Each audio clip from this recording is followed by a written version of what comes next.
आयुष के पापा के लिए लाई थी ये, सिकुड़कर आयुष के नाक का हो गया है। हमारी खूबसूरत साड़ी का तो रंग ही उड़ा दिया। इसीलिए अपनाए सही डिटर्जेंट, 2 डाला का एडवांस फॉर्मूला जो दे कपड़ों को नई चमक और साथ ही सिकुड़ने से बचाए, चले ज्यादा और पैसे बचाए। इसीलिए अब से जो धोए। साहब आपसे शुरू करता हूँ। ये मुनीर बाहर हाफिज सईद को आप लोगों ने आगे कर दिया है कि तुम बाढ़ से बचाने का रेस्क्यू ऑपरेशन तुम देख लो, इतना फेल्ड स्टेट है पाकिस्तान। सर अल्हम्दुलिल्लाह ऐसी ये डिसइंफॉर्मेशन इसमें बहुत ज्यादा है, ठीक है। अच्छा। और पाकिस्तान को किसी भी चीज में माशाल्लाह पहले ही सबकत हासिल है। आपने देखा अभी ऑपरेशन सिंदूर में किस तरह से भारत हुई है पूरी दुनिया के सामने।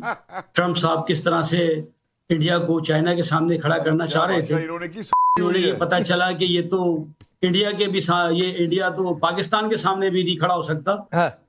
और इसलिए आखिर उन्होंने मायूस हो गए और उन्होंने कहा कि ये कुछ लिखा हुआ पढ़ रहे हैं क्या नदीम साहब? सॉरी, ये कुछ नीचे देखकर आप पढ़ रहे हैं क्या? नहीं जो सुन रहा है इनका वो इनके मुंह से बाहर। नजरें मिलाकर आप बातचीत नहीं कर रहे। अरे कैमरा फेस करना होता है सामने देखकर, ताकि लगे आंखों में आंखें डालकर। इनकी जो हुई है ना वो बाहर आ रही है इनके मुंह से निकल के। हाँ, ट्रम्प साहब अमेरिका आपको खड़ा करना चाह रहा था चाइना के सामने, लेकिन आप लोग तो पाकिस्तान के सामने ही ढेर हो गए। पाकिस्तान के सामने 6 तैयारे आप गिरा के बैठ गए। फ्रांस ने कहा। अरे नदीम साहब मैंने आपसे एक सिंपल सा सवाल पूछा। आपने एक शब्द का इस्तेमाल किया जिसे मैं बहुत ज्यादा अपने टेलीविजन पर नहीं इस्तेमाल करना चाहता हूं। वो आप बता रहे हैं कि किसकी ज्यादा हालत खराब हो गई है। मैंने आपसे हाफिज सईद को नाम लेकर सवाल पूछा। अगर आपके हिसाब से मैं गलत कोट कर रहा हूं, कुछ गलत फैक्ट कर रहा हूं, तो आप उसको सही करते, दुरुस्त करते। आप दिखाते कि नहीं भाई देखो हमारी आर्मी, ये फोटो देखो, ये तस्वीर देखो। आपने रिपोर्ट ध्यान से देखी नहीं, जरा हाफिज सईद का वो बयान निकलवाइए जो बयान वायरल है। अभिनंदन साहब तो देखिए ना, हमने आपके पास। अरे तुम पे डिबेट करने को कुछ है ही नहीं भाई, तुम पे डिबेट करने को कुछ है ही नहीं तुम पे। सर जी लॉजिकल बात कर रहे हैं। लॉजिकल तुम पे कोई लॉजिक है? पाकिस्तान और लॉजिक, अरे दुनिया के 2 अलग कोने हैं, पाकिस्तान और लॉजिक। अगर लॉजिक होता तो तुम कटोरा लेके नहीं घूम रहे होते दुनिया में। अगर लॉजिक होता तो कटोरा लेके नहीं घूम रहे होते दुनिया में। और तुम्हारी मंत्री मरियम गई 16 करोड़ जापान में खर्च करके आई और कटोरा फिर भी खा लिया। नदीम साहब एक लॉजिक तुम्हारा। नदीम साहब अभी पीसीआर ने बताया है हाफिज सईद का बताया जा रहा है, आप कह रहे हैं कि नहीं, वो कह रहे हैं हमारी कश्तियां उतरी हुई हैं, आप लोग भी उतर जाइए, मदद करिए। जी तो ये कोई बुरी बात तो नहीं है कि अगर कोई अभी अंदर क्राइसिस है तो तमाम कौम को जो है उसकी मदद के लिए खड़े होना चाहिए। थोड़ी उनके दिमाग में भी जो सैलाब है ना आतंकी, मदद के लिए दिमाग के आतंकी सैलाब को भी सही करवा लो भाई। उसमें भी मतलब जनता की ले लो, जनता क्या कहती है, आपका आवाम क्या कहता है आतंकियों के सैलाब को लेकर के, जरा उसमें भी मदद करवा लो। बात कर रहे हैं, आपने शुरुआत की है, मुझे लगता है नाजिर साहब ने भी सुना, फखर यूसुफ जई ने भी सुना होगा। नहीं आप तो गलत कह रहे हैं, ऐसा कैसे हो सकता है? आतंकी थोड़े नहीं, हाफिज सईद थोड़े नहीं। अभी जब मैंने हाफिज सईद का एक ऑडियो वायरल सुनवा दिया आपको, तो आप ये भी नहीं कह पा रहे हैं नहीं साहब हाफिज सईद का होगा पता नहीं सही है गलत है, आप ये भी नहीं कह पा रहे हैं। अब आप कह रहे हैं गलती क्या है हाफिज सईद अगर कर रहा है तो ये होता है सुलगना, ये होता है सुलगना मेजर नदीम। ये जो क्लिप है ये फेक है। हाँ अब मेरे कहने पर ना आप पिक्चर दिखा रहे हैं कि अरे आप जो बोल रहे हैं क्या वो फेक नहीं है? आपका चेहरा सही है या ये भी फेक लगा रखा है? कोई आर्टिफिशियल इंटेलिजेंस ISI ने लगा करके भेज दी है आपके मुंह पे बोलने के लिए? ये पुरानी क्लिप आपने लगा दी है सर। भाई फिर वही बात है मेजर नदीम, मैं आप बहुत फंस गए भाई। फखर यूसुफ जई या तो मेजर नदीम पहले ये तय कर लें कि ये क्लिप फेक है, तो पहले फेक बता दिए होते, मेरे कहने पर कह रहे फेक है, फिर तुरंत कह रहे नहीं ये तो बहुत पुरानी आपने सुना दी। पहले ये कह रहे थे नहीं हाफिज सईद ने बोला ही नहीं है ऐसा कुछ, 20 साल पुरानी। अरे मेजर नदीम मुझे पता है हाफिज सईद की आवाज सुनकर आपको दिक्कत हो गई, सिस्टम काम नहीं कर रहा है। फखर यूसुफ जई को सुनिए, आपके पाकिस्तान के ही, उनसे कुछ सवाल पूछा उनको भी सुनिए। फखर यूसुफ जई बोलिए। अच्छा सबसे पहले तो thank you very much and good evening to everyone.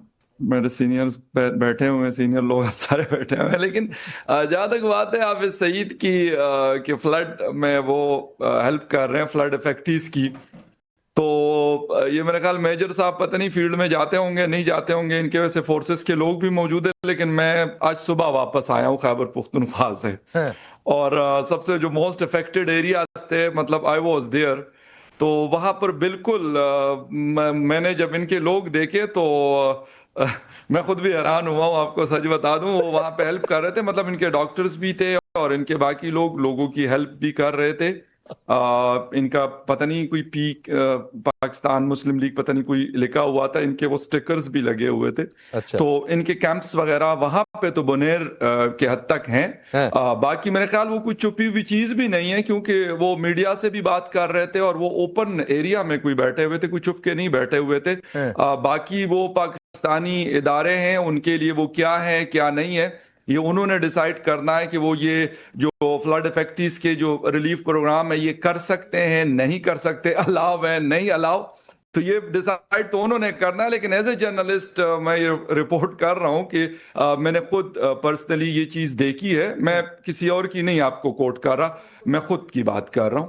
तो अच्छा, ये एक बात और फखर यूसुफजई, जो आपने कहा, मैं चाहूंगा कि एक बार फिर से आप बताएं कि आपने क्या देखा, क्यों हैरानी हुई, क्या हुआ, जरा एक बार फिर बताइए।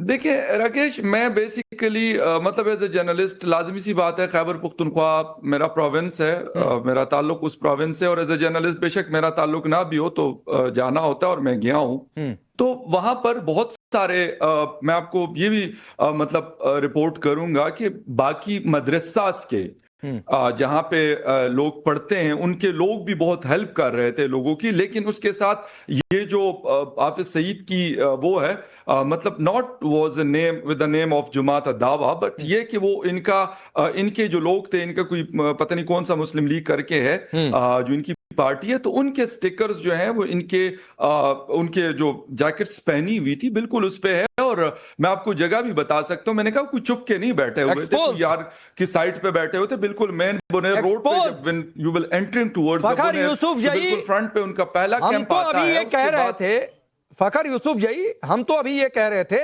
कि ये ऑडियो क्लिप हमें इंटरनेट से मिली है, जाहिर सी बात है इंटरनेट से मिल सकती है। मेजर नदीम के पास खुला ऑप्शन था फैज खान की, आप इसे कह दीजिए वायरल है, लेकिन मेरे पर कह रहे हैं वायरल है। अब तो फखर यूसुफजई ने एक्सपोज कर दिया कि हाफिज सईद के लोग खड़े हैं बाढ़ के बीच में, सेना सरकार पता नहीं कहां, हाफिज सईद आ गए। बिस्मिल्लाहिर्रहमानिर्रहीम, भारत माता की जय, वंदे मातरम। देखिए, इन लोग की आज से पॉलिसी नहीं है, जिन्होंने पाकिस्तान बनाया था और 16 अगस्त 1946 को इसने डायरेक्ट एक्शन डे करके हिंदुओं का कत्लेआम किया था। उसके बाद भी महात्मा गांधी ने 55 करोड़ रुपए दिया, तब इनको खाना खाने के लिए मिला। 1960 में चाचा नेहरू ने पानी दिया था सिंधु का, तब इनको पीने के लिए पानी मिला, और ये पॉलिसी जारी रही। और लादेन तक, ओसामा बिन लादेन तक, जिनको अमेरिका के सिल कमांडोज ने मारा, इनके यहाँ छुपा हुआ बैठा था। और आज हाफिज सईद बाढ़ राहत कार्यक्रम चला रहा है वहां पर। इनकी सेना नहीं है, इनके नागरिक नहीं है, इनके सिविलियन नहीं है, इनके लोग नहीं है, इनके सोशल वर्कर्स नहीं है, हाफिज सईद जैसा। और ये खुलेआम उसको स्वीकार भी कर रहे हैं, बिल्कुल, क्योंकि लादेन भी इनके हाथ से पकड़ा गया था। और आज इनका आसिफ मुनीर जाकर अमेरिका के तल में चाट रहा है, वहां पर बंगला ले चुका है, वो डॉलर्स ले चुका है अमेरिका से। अब आसिफ मुनीर आपके यहाँ नहीं रहने वाला है, पाकिस्तान को बेचकर वहां जाकर बस जाएगा। और पाकिस्तान की मुझे मैं कपिल जी आता हूं, और जो पैदा हुआ है वो मरेगा जरूर। फैज खान, एक मिनट, कपिल जी आता हूं, एक नाजिर से एक टिप्पणी हो जाए। ब्रिगेडियर नाजिर, ये बड़ी हैरानी की बात है भाई, मतलब एक यूएन डेजिग्नेटेड टेररिस्ट, उसके लोग खड़े हो जाएं, आपको मिलता कोई नहीं है, फिर आप कहेंगे कि नहीं साहब, भारत अगर बोलता है तो हमारे खिलाफ साजिश है, बोलने की जरूरत है। फखर यूसुफजई बता रहे हैं कि हैरानी हुई, हाफिज सईद के लोग कर क्या रहे हैं वहां पर। देख लो जरा, मेरी बात गौर से सुनो। बात ये है कि आपके फूलन दीवी क्या थी, एक डाकू थी ना, आपके पार्लियामेंट में आ गई, हाँ, और फिर वो क्या बन गई। दूसरी बात ये आ जाता है कि जहां तक तुम्हारे पास लॉजिक नहीं बचा हुआ है, एक बार सुन लेते हैं, ये कितना गिर सकते हैं एक बार सुनिए जरा, पहले इनका दिमागी असर कितना गिरेगा वो सुनिए। हंसिए लेकिन सुनिए।